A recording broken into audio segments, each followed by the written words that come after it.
दोस्तों आदाब नमस्कार सत श्री अकाल। आपका बहुत स्वागत है आपके अपने शो दानिश की ज़ुबानी में। आज की कहानी है, राज्य है उत्तर प्रदेश, जिला है बदायूं और वहाँ पर एक थाना है बिसौली। 17 मई 2025 को शादी होकर दुल्हन घर आती है। खुशियों का माहौल है और सब कुछ ठीक ठाक पूरे रीति रिवाज के साथ समाप्त सारी चीज़ें होती हैं। दुल्हन 13 दिन घर पर रहती है और 13 दिन के बाद जो उसके दुल्हन के भाई होते हैं वो गोद भराई के लिए घर पर आते हैं और उसके बाद अपनी बहन को यानी कि दुल्हन को लेकर वो अपने घर चले जाते हैं।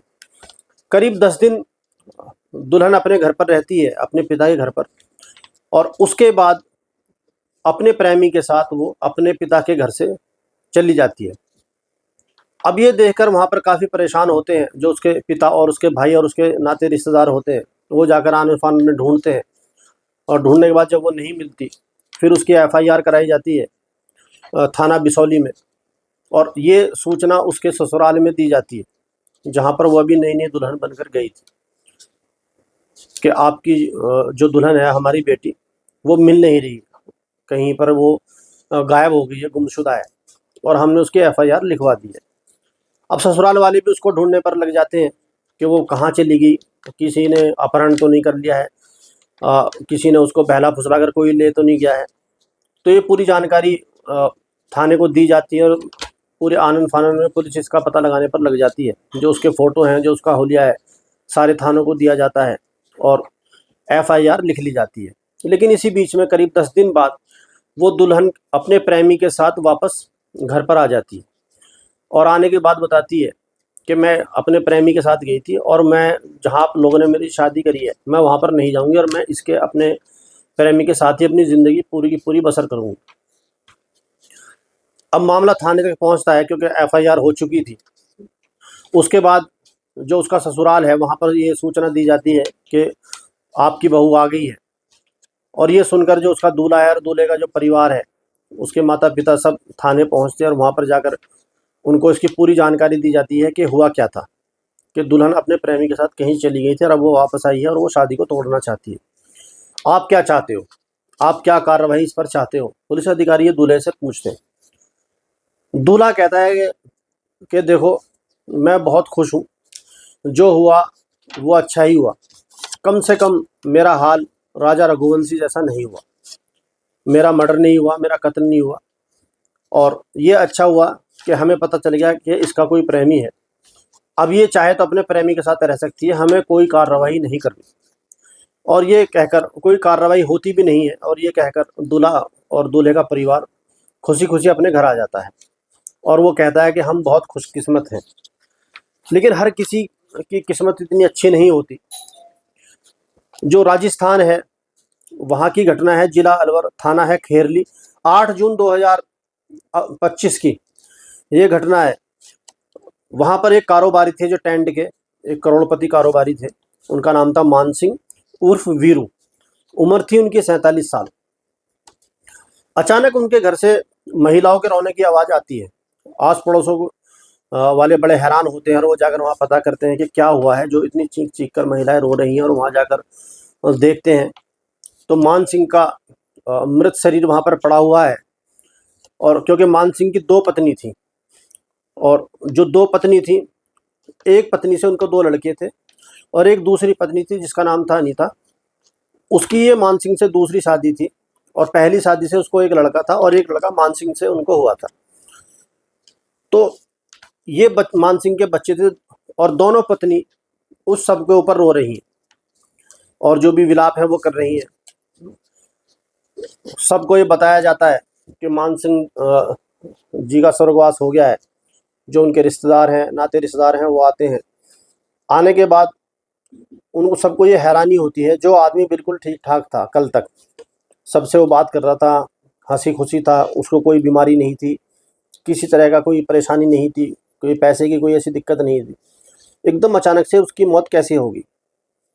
और जब मान सिंह का जो छोटा भाई है जिसका नाम है खेमचंद, खेमचंद वहाँ पर आता है, वो अपने भाई से लिपट कर रोता है।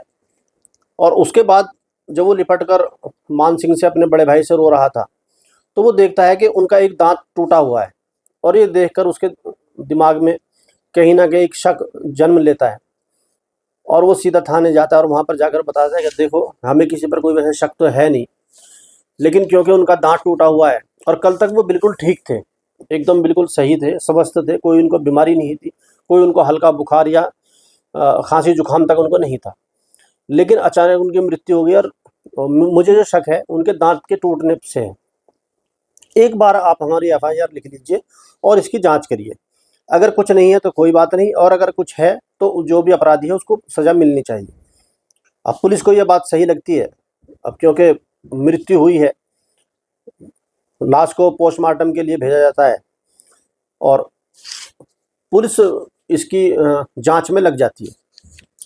जांच में लगने के बाद जो सीसीटीवी फुटेज हैं वो देखे जाते हैं, जो मोबाइल डाटा, जो परिवार है दोनों पत्नियों के मोबाइल की सीडीआर निकलवाई जाती है, और जो भाई एक हेमचंद है और जो मानसिंह उर्फ वीरू है उसकी 4-5 मोबाइलों की सीडीआर पुलिस निकलवाती है और देखती है कौन किससे बात कर रहा है। तो वहाँ पर पुलिस को एक चीज़ नज़र आती है, जो मानसिंह की दूसरी पत्नी थी जिसका नाम था अनीता। तो जो एसएचओ होते हैं धीरेन्द्र सिंह गुजर, वो ये देखते हैं कि जो अनीता की जो बात है वो एक व्यक्ति से बहुत ज़्यादा हो रही है, और वो इस चीज़ की जांच करते हैं कि ये कौन है। तो पता चलता है कि वो एक कचौड़ी वाला है, जो कचौड़ी बनाकर अपने परिवार का पालन पोषण करता था। और जो अमीरी गरीबी का दोनों के अंदर बहुत फ़र्क था, क्योंकि जो मानसिंह उर्फ वीरू थे इनका टेंट का कारोबार था और ये करोड़पति आदमी थे। और यहाँ पर ये जो कचौड़ी वाला है, ये खुद जो अनीता थी उनकी एक परचून की दुकान थी, जनरल स्टोर था, और उससे ये उधार लिया करता था। तो जब इस बात की जानकारी जो एसएचओ धीरेन्द्र सिंह गुजर हैं, जो अनीता से इसकी पूछताछ करते हैं, तो वो बताती है कि ये हमारा दुकान पर सामान लेने के लिए आता है, हमारा ग्राहक है, और ये कभी कभी हमसे उधार लेता है, तो उसके तगादे के लिए ही हम इसको फ़ोन कर रहे हैं। अब क्योंकि एसएचओ जो धीरेन्द्र सिंह गुजर हैं वो बताते हैं और पूछते हैं कि इतने सारे आदमी आपके यहाँ से उधार लेते हैं, आप अपना रजिस्टर चेक कराइए। तो वहाँ पर लिस्ट देखते हैं, काफ़ी लोगों पर उनके उधार के पैसे होते हैं। तो उनका सवाल यही होता है कि जब सब पर पैसे हैं तो सबसे ही आपकी इतनी लंबी बात होनी चाहिए, या फिर जितनी देर औरों से बात हो रही है इतनी ही देर इस कचौड़ी वाले से होनी चाहिए। जो कचौड़ी वाला था इसका नाम था काशीराम उर्फ काशी, और ये सूर्यनगर का निवासी था। तो काशी से आपकी इतनी लंबी बात क्यों हो रही है? तो सीधी सी बात है, जो एसएचओ साहब है वो महिला कांस्टेबल से प्रेशर डलवाते हैं, थोड़ा दबाव बनवाते हैं, जो पुलिस का अपना तरीका होता है। और इस बीच वो टूट जाती है और वो कहती है, वो कबूल करती है। तो एसएचओ साहब पूछते हैं, अब तुम कहानी बताओ है क्या पूरी? तो दरअसल जो कहानी सामने निकल कर आती है वो ये थी, जो अनीता थी इसका अफेयर उस कचौड़ी वाले के साथ था, और उससे पहले उसकी जिससे शादी थी वो भी किसी अफेयर की वजह से ही वो शादी टूटी थी। और उसके बाद फिर मान सिंह से अफेयर हुआ, तो मान सिंह से शादी हो गई, और मान सिंह के बाद अब कचौड़ी वाले से हुआ। तो एक तरीके से उसका अफेयर नए नए लोगों से चलता रहता था, और ये बात मान सिंह को पता चल गई। जाहिर सी बात है, ऐसी बात ज़्यादा दिन तक छुपती नहीं है। मान सिंह ने फिर भी इसमें थोड़ा सब्र से काम लिया और उसको समझाया, देखो ये सब छोड़ दो, ये चीज़ अच्छी नहीं है, तुम 2 बच्चों की माँ हो, और मैं इस बार तुम्हें माफ़ कर रहा हूँ, आगे से ऐसा नहीं होना चाहिए। यहाँ पर मान सिंह अपनी पत्नी अनीता को समझाकर छोड़ देता है और उसको वो इस चीज़ के लिए वार्न करता है कि ऐसा तुम मत करना आगे से। तो अब दोनों को मिलने में बहुत दिक्कतें होने लगती हैं, क्योंकि अनीता पहले वो उसकी दुकान पर आता था सामान लेने के लिए, तो दोनों में बातें हो जाया करती थी। लेकिन अब मान सिंह के सख्त निर्देश थे कि कोई भी दुकान पर आ सकता है, लेकिन ये काशी दुकान पर कचौरी वाला नहीं आएगा। अब दोनों छुप छुप कर मिलने लगते हैं, लेकिन इसी छुप छुप कर मिलने में उन्हें बहुत परेशानी होती है, और हमेशा उनको ये डर सताता रहता है कि अगर उसको ये भनक भी लग गई तो वो हम दोनों को ख़त्म कर देगा। एक दिन दोनों बैठकर बात कर रहे होते हैं, और आपस में जब ये बात करते हैं तो कहते हैं कि इससे पहले कि मान सिंह हमें ख़त्म करे, क्यों ना हम मान सिंह को ही ख़त्म करते, क्योंकि इससे हम बहुत दुखी हो चुके हैं। अब क्योंकि ये दोनों प्लान बना लेते हैं, और बनाने के बाद ये फाइनल करते हैं कि ठीक है, अब हम मान सिंह को जान से मार देंगे, हम उसकी हत्या कर देंगे। लेकिन दोनों को जो परेशानी आती है वो ये थी कि दोनों में से अपने हाथ से कोई भी हत्या करनी नहीं चाहता था, क्योंकि दोनों कोई हिस्ट्री सीटर थे नहीं, कभी पहले उन्होंने ऐसा कोई क्राइम करा नहीं था। तो फाइनल ये होता है कि सुपारी किलर को हायर करा जाए और ये काम हम किसी और से कराते हैं। अब यहाँ पर परेशानी आती है पैसों की। कचौरी वाला जो काशी होता है वो कहता है कि देखो मेरे पास इतने पैसे हैं नहीं, मैं तो अपने परिवार का पालन पोषण ही बड़ी मुश्किल से कर पा रहा हूँ।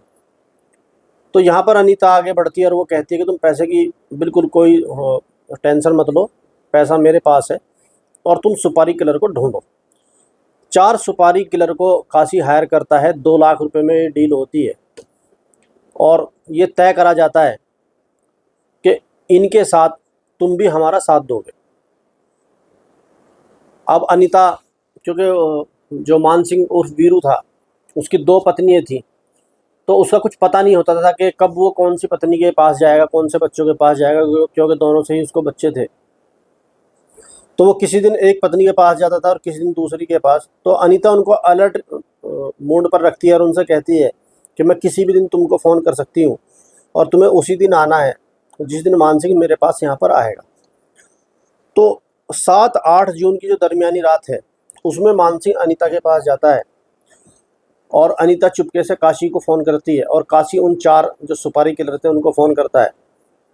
और जो कि नींद की गोली, जो नशे की एक चीज़ थी, वो काशी ने पहले से ही लाकर अनीता को दे दी थी। और वो जैसे ही खाना खाता है और उस खाने में पहले से ही अनीता वो नशीला पदार्थ मिला देती है। अब खाने के बाद उसे बहुत तेज़ नींद आती है और वो सो जाता है और पीछे से काशी 4 सुपारी किलर के साथ घर के अंदर एंट्री लेता है। अब क्योंकि वो पहले ही नशीला पदार्थ खा चुका था और ये 4 सुपारी किलर थे, एक अनीता और एक काशी, 6 आदमी एक तकिए से कुछ उसके हाथ पकड़ते हैं, कुछ उसके पैर पकड़ते हैं और कुछ उसका मुंह दबाते हैं तकिए से, और वो उस तरीके से उसको जान से मार देते हैं। इसी जान से मारने से पहले जब वो झटपटाता है तो उनमें से एक जो किलर था उसको एक मुक्का मार देता है उसके मुंह पर, जिससे उसका दांत टूट जाता है। और उसी दांत की वजह से ये जो उनका भाई था खेमचंद, उसको शक हुआ और उसी से उसने FIR करी और उसी से ये सब राज खुलता है।